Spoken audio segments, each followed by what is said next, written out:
Live from clickorlando.com, this is News 6 at 5:30. This is a News 6 Plus takeover. Here now is Chief Meteorologist Tom Sorrells with Talk to Tom.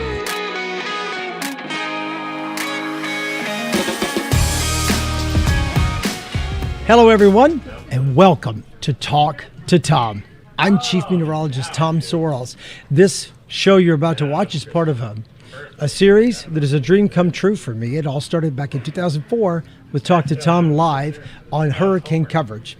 And now it's built into a big Facebook show, and from Facebook show to a real show on your TV every Thursday at 5:30 and always on News 6 Plus. We will be speaking today with a solar expert on about how you can take advantage of the sun's energy even in the middle of winter. But first, I want to get to some of your questions, and we have had some interesting ones delivered. So if you would like to have one of your questions answered, just go to clickorlando.com/talk to Tom, and we'll get you right on.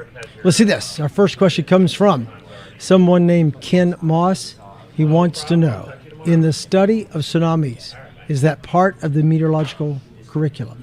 He says he's been watching a series called Remembering 3/11 that covers tsunamis and wanted to know if it's something I've learned about. Okay, Kim, I did take geology as part of my science curriculum at Western Kentucky University, and so we studied about tsunamis a little, and it's one of those things that I've done continuing education on, but as far as it being a day-to-day thing that I worry about, it's not so much.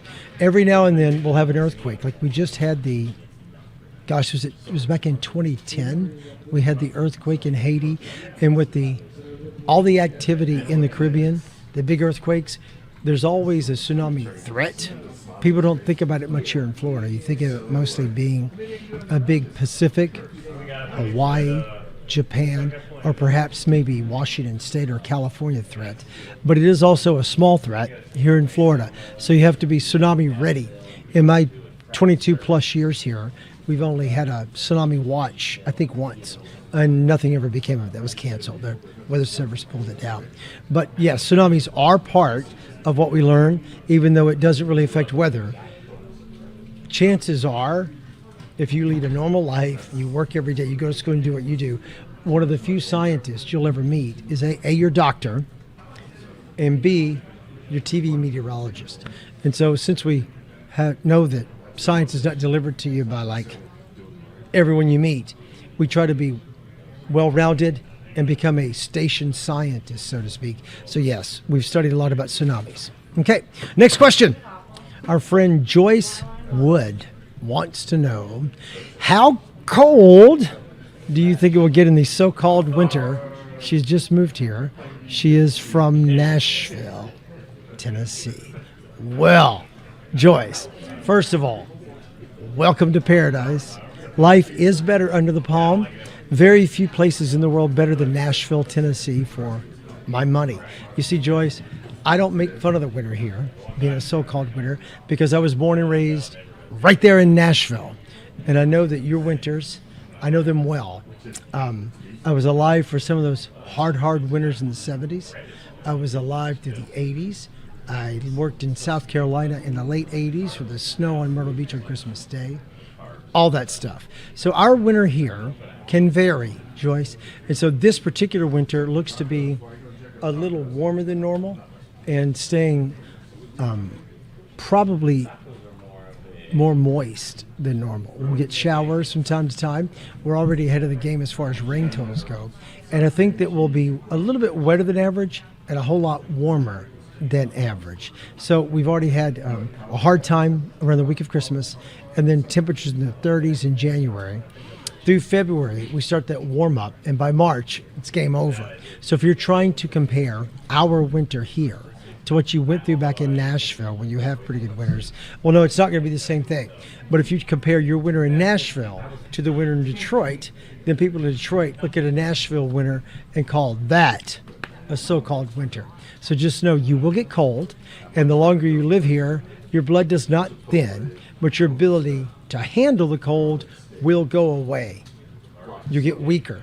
When I moved here, I was strong like bull, and I could sit outside with just a shirt on. And now if it gets below 50, I'm cold. So, yeah, there you go. The so-called winter will be a little warmer than normal, but you will get cold next winter. All right, now joining us on Talk to Tom is our special guest, Michael Phillips from Philadelphia. Now, full disclosure, I know Michael, but I don't. Michael is one of those people who has joined the Facebook edition of Talk to Tom for years. He's been hanging out for years, making comments, talking about the weather, talking about sports, antagonizing the other Talk to Tomers. We got to come up with a name for the people who follow Talk to Tom. My peeps. But anyway, welcome to the real on-air Talk to Tom. Michael, the first time we've ever spoken. Tom, it's an honor to be on the show. Thanks for having me. Oh, man, I'm glad you're here. All right, let's talk about, are you dressed up in Philly garb? Oh, yeah, of course. I got to represent I'm proud of my Eagles. They had a great season, Yeah, the Eagles are doing well. Okay, what are they seeded in the playoffs? Well, they're the number one seed in the NFC, so they have home field advantage. Yeah, I thought they had it all.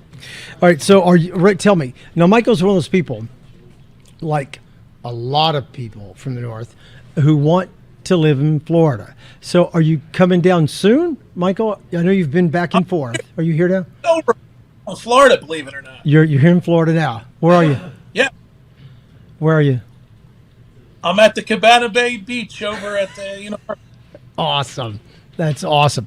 All right, well, let's get to it. We've already been talking for a minute and a half. You're bound to have questions. What's on your mind today, Michael? Welcome to Talk to Tom. All right, Tom, here's my question for you. I want to know what stadium in baseball that you've never been to that you would go see a game at. So it could be anything from the 80s on. The reason why I asked that question is I went to Yankee Stadium back in 2007 and bought myself a 5-game ticket plan. It was the house where Babe Ruth played. So I want to know what stadium and what teams do you want to see on the field. You can either create those teams or they could be teams throughout the history of baseball from the 80s on. Okay, that's a lot. That's a lot to unpack. Okay, I would say stadiums that I have not been to, and there are many. I'm not one of those people who has knocked out all the stadiums. I've done almost all of the SEC football stadiums, except for Baton Rouge, but I've done a lot of sports stuff. So I would go to Yankee Stadium. And if you're talking historical, way back, well then yeah, I would like to see Babe Ruth and Ty Cobb and that era playing. But I would love to see a game at Yankee Stadium with the Yankees playing one of their rivals, one of the big American League teams, or my beloved Braves. That's my favorite team of all time. So I'd like to see the Tigers. I have two teams. For those of you who don't know, I'm a diehard or grew up a Braves fan. Then I settled in Detroit City for about 5 or 6 years, 5 years. And so my AL team, the Tigers. So I'd like to see the Tigers play the Yankees at Yankee Stadium, and I'd like to take in a game at Dodger Stadium sometime. I've never done that either. What about you? Besides Yankee Stadium, where would you go? Well, I'll tell you, I've been at Fed Stadium. I worked there for a long time. Mm-hmm. Then I worked at Citizens Bank Park in Philly. So the stadium that I would go to if I had to pick one, I would say the old Candlestick Park. Why not? Yeah, in San Francisco. Yeah, that would have been great. Yeah. I've never done a game in San Fran either. I've never been to the West Coast in my whole life, Tom. I'm a unique really? guy. I stay on the East Coast. That's it. That's the only place I've been is the East Coast of America. Dude, you got to get out more. I know. Yeah, I love Florida. I spent a lot of time. This is my official vacation spot right here in Orlando. Yep. Okay, well, you got to make it your official I live here state, because I will tell you, like I tell everyone, life is better under the palm. Oh, yeah, totally. I mean, I love it down here, and there's so much to do. And the weather, by the way, hey, thanks for the great weather today. I loved it. I was out by the pool earlier, and It was phenomenal weather. Okay, it's going to be that way for a long time. We do get cool in the wintertime. Go ahead. You know, one ride I will never ride is the Pukey, by the way. All week I've loved it, by the way. Watching the forecast every night, and you've been mentioning that Pukey every night. I've been getting a kick out of it. For those of you who don't know what he means, we're talking about the Daytona Beach Cam. And right there is a thing called the Vomitron in the ejector seat. And we call it the Vomitron because that's what they named it. That's what it's called. But when I see it, I'm like, woo, That could get pukey in a hurry. Don't ride that. I'm not riding that. They do great. They do gangbusters. So me making fun of it does not hurt their business. All right. That is my man, Michael from Philadelphia. All right. Thank you for your time, Michael. We'll get back to you soon, I hope. And thank you for your questions. If you have another question you'd like to have answered here on Talk to Tom, just go to clickorlando.com/Talk to Tom to get in on the conversation. And of course, stick around as we talk about how you can take advantage of solar energy, even in the middle of winter.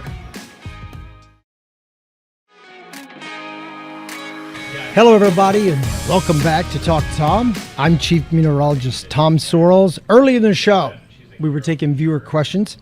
And remember, if you would like to be on the show, just submit your questions to clickorlando.com/Talk to Tom. I'd love to answer any question you may have, and anything is fair game, from how much money you make to who cuts your hair. Actually, not. I'd rather it be, more pertinent. Kind of like what we're going to do now. This is big, important stuff, and one of my favorite topics. We are going to talk about solar energy. Please welcome to the show right now our new friend, Eric Larson from Princeton. He is playing a leading role in the Zero America Project. Eric, welcome to Talk to Tom. Thank you very much. Okay, we want to talk about solar energy. It's what you do. And I do not have solar power at my house. All I've ever had were the solar panels that would heat the pool. So give us a primer, just an overview of how does solar work? Okay, so if you had panels on your house, the sun would shine on them, cause an electrical reaction within the panels because of the way they're built, and that generates a current, which is electricity, and it goes into your, the wires in your house, and you're generating electricity anytime the sun shines. The stronger the sun shines, the more the electricity that's generated. So of course at nighttime you don't get any electricity out of the panels. Is that a simple enough explanation? That's a close primer. I had the black, just the rubber ones that water ran through. That's not what we use to generate electricity. What's the difference between just like warming water and actually building electricity for everyone? Yeah, so you have to make the electrons somehow, and there's a process called the photovoltaic effect, which was discovered a long time ago, that when you shine sun on a certain combination of metals, it generates a current of electricity. And so you don't actually see any moving parts when you're looking at an electricity solar panel, unlike the ones that you have where you see water flowing through it. Yeah. So that's the difference. Okay, well, talk to me. You just mentioned they don't work at night. Everyone knows that. There is no solar power being generated. How do we do during the different seasons? Obviously, winter is I wouldn't call it a total down season. We do still get sunshine, but does solar hang in there during wintertime? Yeah, and anytime the sun is shining, even when it's behind clouds, you're going to generate some electricity from these panels. Obviously, you can sense when the sun is stronger and when it's weaker. In the summertime, you get sunburned much more easily than you do in the wintertime. But you're still generating electricity even in the wintertime.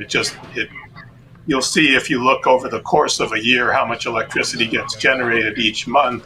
You'll see that it peaks in sort of July timeframe, and then it'll bottom out around December. But you're still making electricity all the time when the sun is shining.